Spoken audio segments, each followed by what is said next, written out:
Todd Bookspan, and welcome to your neighborhood real estate show. The hyper-local real estate show where real estate professionals talk about the neighborhood you live in or the neighborhood you want to live in.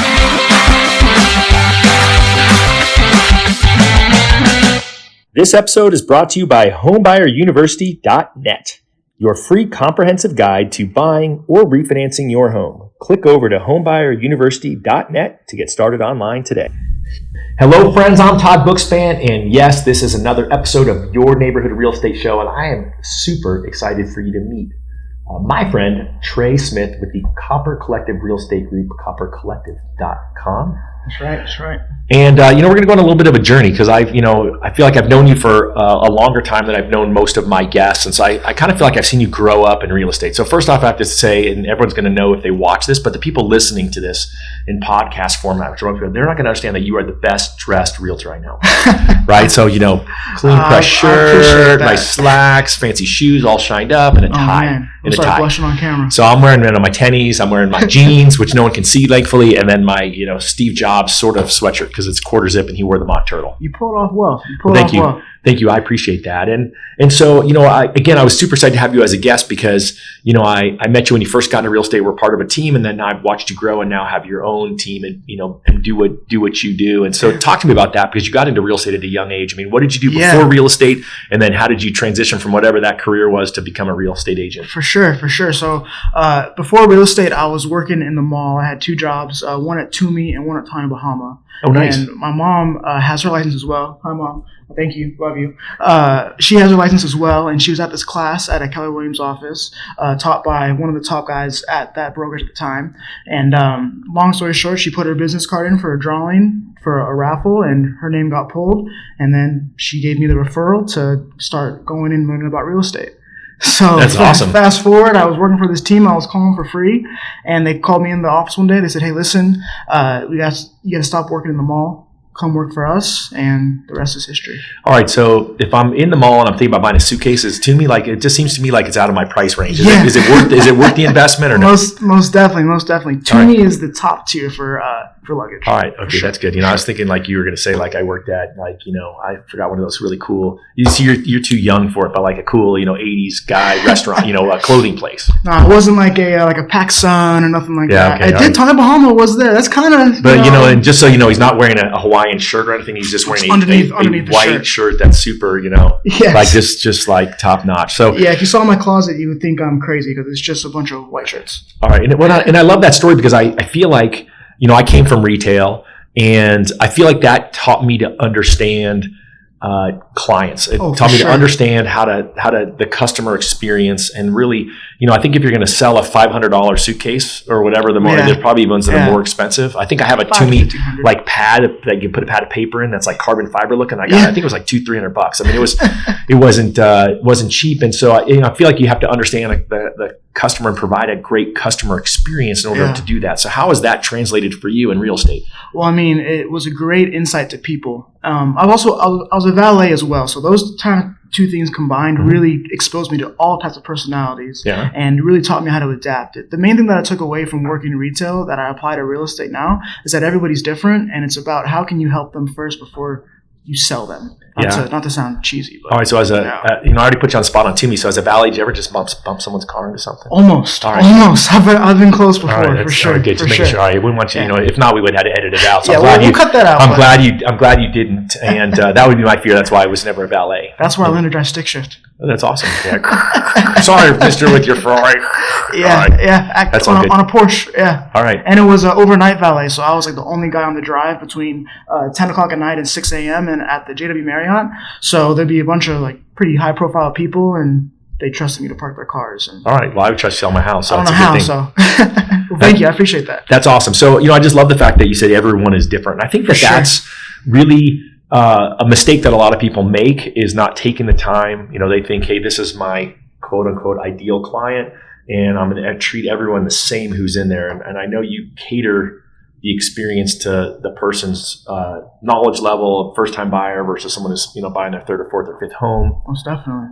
Yeah, it's all, every person is different. What you have to focus on, and I think if you listen more than you sell, you'll move the needle a lot faster. And it's all about providing clarity to those clients, because there's people that have bought in hundreds of houses, but maybe not in our Phoenix market, or they've heard about buying houses, but this is their first time actually trying to purchase. So adapting and almost being liquid in a sense, just to kind of figure out what's going on, has been the best way for me to help serve people at the highest level possible. You nailed it, because my kids reminded me a long time ago that I've got 2 ears in one mouth for for a reason. But it's that whole consultative approach. I think that's really the key, is helping people understand and meeting where they're at. And this market is so unique, right? For and sure. I've said that every month for all the 20 plus years I've been part of the real estate market. But this one I think truly is unique. There's just we're going from a crazy overheated market with super low interest rates to a market that's got a little more inventory on it now, and buyers and sellers kind of all freaking out in some way. So when a buyer's coming to you and they're nervous about the market, whether they're nervous about being able to buy a house because they still think there's 40 offers, or maybe they're nervous because interest rates went up and then now they're down. They don't understand. They're just reading the headline news for the country. I mean, what kinds of conversations are you having, and how are you helping people? I don't know. I guess to overcome their fears would be the way to say it. For sure. I mean, I think a lot of it has to do with kind of being the anchor on a ship in the middle of the craziest storm possible, because there's so much going on. There's so much things on the news, at family dinner, at work. Everyone hears things about real estate. There's real estate. That is the biggest word of the last 60 days probably. And so I think setting the expectation with your clients and saying, hey, listen, it's okay. We got this. I'm here for you. There's no such thing as a dumb question. If it feels too stupid to ask, please ask it. And just being an open book with them and making them feel comfortable, and most importantly, being transparent. I think for some reason still, real estate's been around for years, but people have a weird idea of realtors.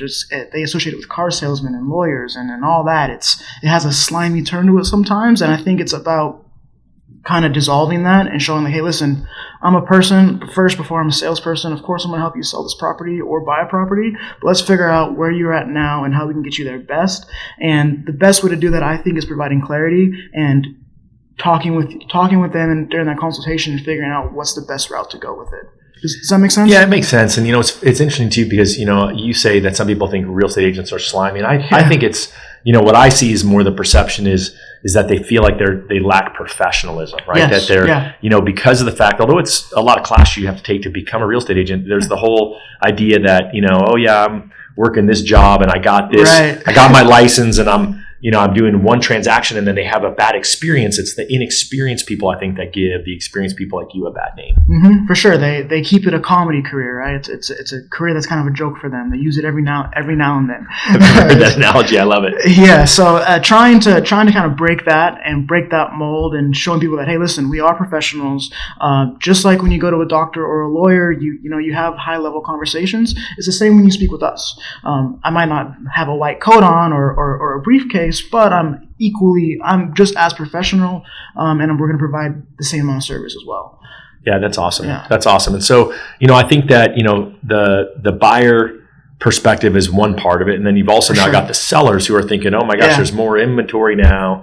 Am I going to be able to get the price I thought I was going to get? I thought I could raise my price, $50,000 over the house that just sold across the street. Yeah. Like what are you seeing? What kind of questions are you getting from sellers now? For sure. Right now, I've been having the conversation with pricing a lot with my sellers. It's extremely important to price a home on today's market and not yesterday's market.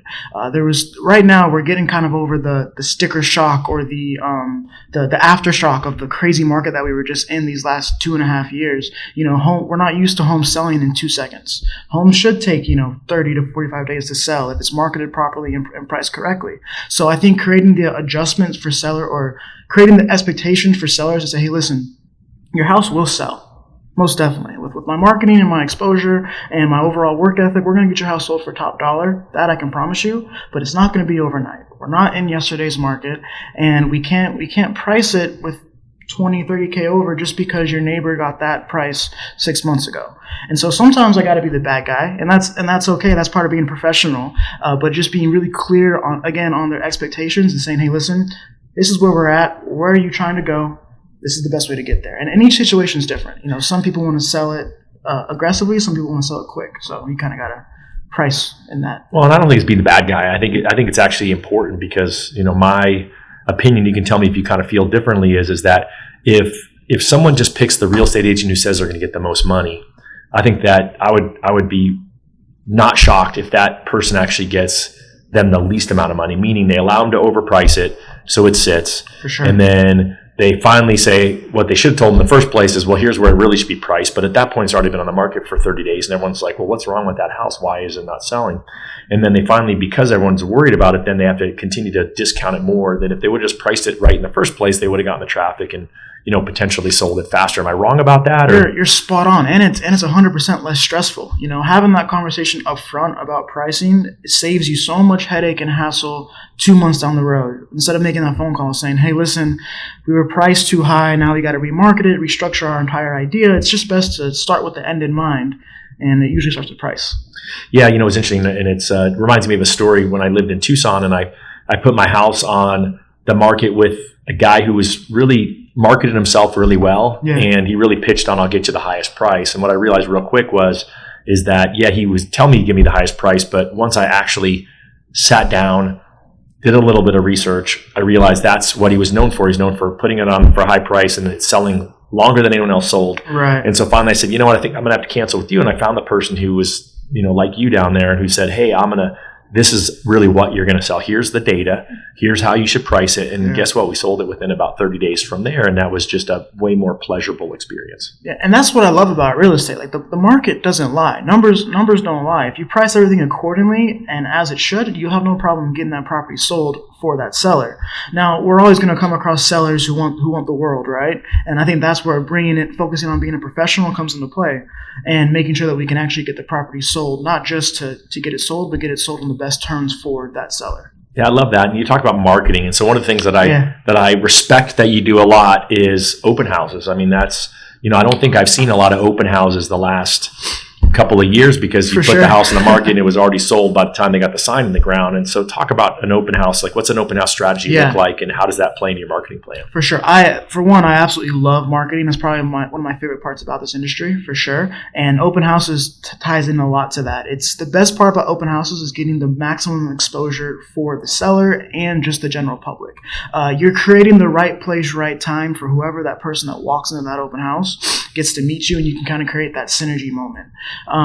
The coolest part about open houses, especially in this market right now, is that if somebody walks into an open house, they came in there for a reason, and you have the opportunity to create that connection with them as long as you don't jump all over them. So our strategy with open houses is we take more of a relaxed approach. We reach out to the entire neighborhood. We invite the neighbors an hour early for first hours for nosy neighbors. That's the classic cliche. Love it. Everyone's heard that. Never heard that before. Oh, well, I'm honored. I forget who I got that from, but you know who you are out there if you heard this. You reach out to the neighbors and you create that right place, right time environment, and you also get to see the neighbors and the public to see out there working. So I love marketing my open houses on Instagram. I'm showing me putting out open house signs. I'm showing, 18, 20 signs on the road. I'm showing me sweating. I did a video 2 weeks ago where I put 2 of my open house signs under my arms and I tried to fly, just saw that one. It was windy, so I was just messing around. But overall, open houses are a phenomenal way to meet people that you wouldn't have met otherwise through your other marketing channels, whether it's pay-per-click, cold calling, referrals, right? You don't meet people. Your referrals aren't coming to your open house. The public is, and that's where you get to make that the best connection and serve more people. Well, plus it gives the neighbor who would love to have their friend or family member be their neighbor. It gives them the opportunity to see the house without having to call a realtor. Yes. And it's one thing to see pictures online, something to actually walk in there. So I always say that you're lowering the barrier to entry for somebody who maybe at that time be a little less serious, but might show up and go, gosh, this is the place for me. Because they don't want to call you ahead of time. They don't want to call their realtor ahead of time. They don't want to trouble anybody. But you're already there. It's like, oh, gosh, I'm going to just show up and do that. So what a great opportunity. 100%. I mean, you never know what's going to happen at an open house. I mean, I've had people fall asleep in my open houses. I've had people bring me food before. I had a guy last week, actually. He was across the street. He was mowing the lawn for like 5 hours. I was at the open house for 6 hours. Nice lawn. I was like, man, how much grass can you cut, guy? But long story short, as I was wrapping up the open house, I was literally putting my last sign in my car. I hear the mower go off. And I'm like, oh, that's interesting. He stopped. Good for him. He must be finished. He's like, hey, the house is for sale? I'm like, yeah, it's open. Come on in. And long story short, we talked, and he's going to sell his house next year. Oh, nice. But he was mowing his lawn for so long, and all I did was just see my sign. So the person that's out mowing their lawn isn't out shopping for houses, So that's why you want to do open houses, because you never know who's going to come out there. All right. So if you live in that neighborhood, if you're thinking about buying that house, though, maybe I'd suggest you see, Yeah. You must like lawnmower sounds. Yeah, get an allergy test too. Yeah, for sure. Make sure that you're not allergic to any grass. Well, and so I kind of love that. I mean, I think that it's, same thing, right? Just like seeing the house in person, I think like a story's worth 1,000 words. Right. I think that was really, great insight into that piece. Anything else on marketing to a listing that would be worth us discussing? For sure. One of my second favorite thing outside of open houses, I love playing guess the price on all of our listings, or even or just houses in general. We hop on our Instagram and we do a full tour of the house. It's almost like a mini game show where we're asking about, what do you think of this kitchen? What do you think of the finishes in this primary bedroom? How the sellers do in the backyard? And it's about a minute or two long, and at the end of it, it says, okay, now guess the price. And it's a big poll, and we interact with everyone, so we let everyone guess, and then we let it breathe for a couple hours, and then we go back on our Instagram and we start talking like, hey, you got it right, or hey, you got it wrong, or hey, you were off by a little bit. Well, what makes you say that? And they say, oh, well, the kitchen needs this. Oh, you should come by and check it out and see for yourself in person. We've done a lot of business actually through small guess the price games, because people love engaging, and it kind of gives them a behind the scenes of something that's already available online, Well, plus you're getting feedback on the property before it's had time for people to come through and wonder why they didn't want to. If this is what they didn't like in the kitchen, it gives you an opportunity to let the seller know. Mm-hmm. We've even done last minute price adjustments before going on market based off of the feedback from guess the price. That's pretty awesome. So you mentioned Instagram. Give me your Instagram handle. Where can we find it? It's Tre_real estate. All right. TRE. Yeah, there we go. TRE_real estate. Yeah. All right. There's no Y in it. No Y, no extra E, just short and sweet. All right. I didn't know you could have two. That'd be Tree if it had extra E. You'd be surprised. Everyone asks me all the time, is that your full name? Right, and it doesn't help that my last name's Smith. Yeah, so, that's true. it's like, hey, Trey, your full name, last name Smith. Gotta use some ID.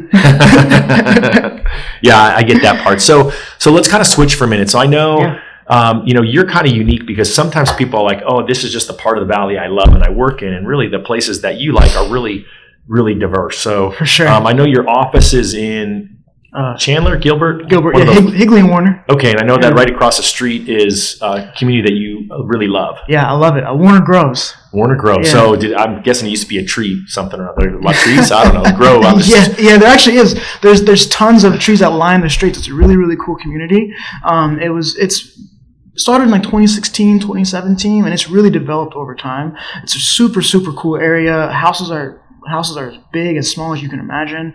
And Warner Groves is a phenomenal location from the 202, and obviously all the great dining. You got Joe's Farm Grill down the way, coffee shops galore. So I should say this: if someone doesn't understand where Gilbert is, like, where's it in relation to Phoenix? Because everyone knows, okay, I flew in the airport, I flew to Phoenix once. So someone who's listening from out of state, where would that be? It's about 25 minutes from the Sky Harbor Airport. And it's southeast, right? Southeast, yeah, correct. Southeast, and that gives people a general idea. It's not too far, but for some reason, a lot of people from outside the state, they think it's like out in the middle of nowhere, but miles and miles away. And and people think desert, they think cactus, they don't think trees. Yeah. So having a neighborhood with trees is kind of unique. Oh yeah, it's a tree lined community, and that's actually my favorite thing about the place. It kind of takes you out of Phoenix for a second, or out of the desert for a second. And what about other amenities in the neighborhood? Has it got the usual stuff or anything that stands out? Yeah, no community pools or anything like that, but phenomenal parks and pathways. There's a great bike path that I've actually see people that I've circle prospected before ride down past clients on the road. It's very not tight knit, but very movie-esque. It's like the neighborhood you see in all the movies. Oh, I like that. Yeah, I like that. And your office right across the street, so you're there to serve them. Exactly, right across the street. So I literally see it every morning. Oh, I just love that. But what else I love is the fact that you're there, but you actually are an expert of Arcadia, which is in Phoenix. Yeah. So someone who doesn't understand where Arcadia is, how would you describe the location? It's 5 minutes from the airport instead of 25. Yeah. No, but Arcadia is an older area that's been up and coming for a long time, and I love Arcadia. I'm a third generation native to Arizona, and so I spent a lot of time in that area growing up, and it's been really cool to see it develop. There's everything and anything from shopping to dining to you're not far from all the stadiums. You're close to the airport. It's the perfect neighborhood and area for someone who wants to do everything without having to go everywhere. Well, I love it. It's just south of Camelback Mountain. So kind of how would you cordon off? Like, what streets do you view kind of as the borders for Arcadia, and then there's also kind of Arcadia Light, which is to the south. Yeah. I'd go down to 32nd up to Camelback, back up to say 40th, 44th, and back over to McDowell. Okay. So that kind of square area would be the Arcadia Light, Arcadia-ish. That general area really is Arcadia. And you've got bigger lots there. Huge lots. Right. So the old style, they were all big lots and they were all ranch style homes. And now you've got a lot of people who either updated those ranch homes or just completely knocked it over and built little mini McMansions almost. So many mini mansions out there. My grandma lives in the house that she grew up in still over there, and it was a ranch house. And we have a picture of a horse where there's now a car. She used to have a horse in her backyard because you could do that. And so now her house is the tiniest house on the block now because it's just been so developed.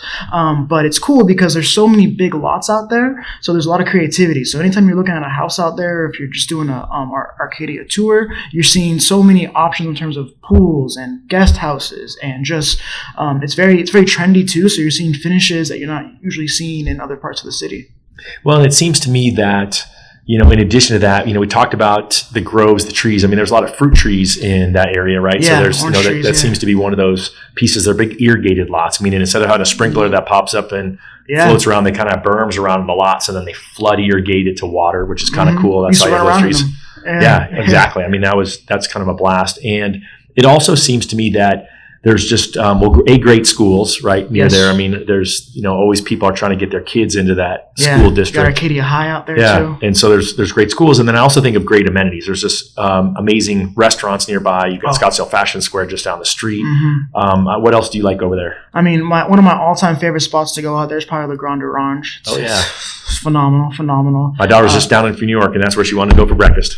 Best English muffins. You can't go wrong. But I love going to Papago Park too. You can hang out. We can't go over there anymore, but Papago Park, Camelback is a great hiking spot. You don't want to see me out there because I'm not the best hiker, but I like going out there. I pretend, Camelback is a great hike, and they recently groomed the lower part of the trail, so that's kind of cool. You mentioned Papago Park, that's where the zoo is, and there's cool paths out there too that people can ride around, and then that commuter sandwich at Le Grand is pretty darn good. Yeah. And they got other great, the interesting thing I don't think people always know about Arizona is there's great pockets of restaurants and there's great restaurateurs. So that fact that just tells me I should get those people on there. But the folks who own Le Grand own Chelsea's Kitchen, they own Postino, they own, no, they don't own Postino. I lied. That's upward. That's different. But they own Chelsea's Kitchen, they own Le Grand, they own, what's the place Buck and Ryder, right? That's over there on 30th or 44th, and so they've got they've built a great brand there. Phenomenal. They've got so that's kind of a cool pocket, and then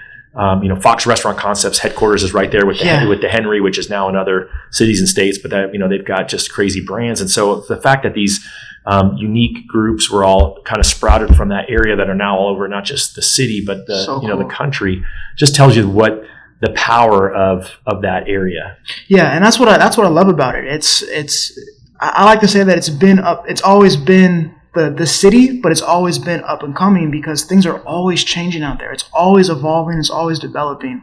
I mean, there's so many great restaurants, so many great shopping. Now we're getting nicer hotels out there. Yeah. We've always had nice hotels, but we're getting like Caesar's Palace is coming out by Scottsdale. We're getting a Ritz-Carlton now. Like we're developing. Yeah, it's pretty cool to see. Yeah, it's kind of crazy. I think it's, I got to imagine going back to your story, your grandma with the horse, that's a car. Yeah. She obviously would have just some crazy stories to tell. You being third generation. If she was here right now, we'd be here for about 4 hours. Yeah, I mean, I moved out here in the 70s and just to see the changes, since then. And I think that, just kind of comes back to someone who's grown up here, who's got families here. The stories, the area. It's home. What else should I be asking you? What else should we be saying real quick before, we wind down? I mean, I just want to say how passionate I am for this business and how honored I am to be in an industry with individuals like yourself and just to be able to help families buy and sell real estate. I wouldn't trade it for the world. I love having those first full circle moments when I'm in a neighborhood that I used to ride my bike in, and then I'm selling houses in it.